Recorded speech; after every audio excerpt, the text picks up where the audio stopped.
space, automatic control engineering networks, Future Mobility Grand Challenge Committee. The speakers from GBRX, Marla Powertrain, Wave, and National Oceanographic.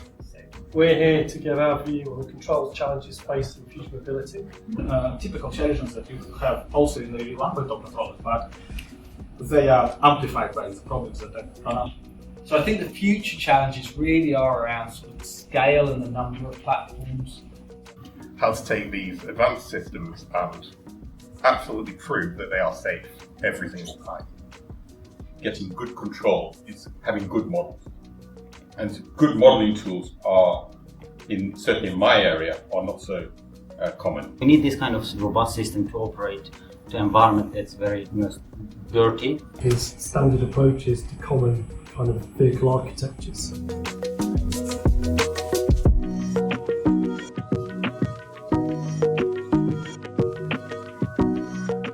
The core problems here are related to trajectory planning, attention to precise modeling. Yeah, the stuff that we talked about today will feed into the white paper roadmap that we will be producing over the next year or two.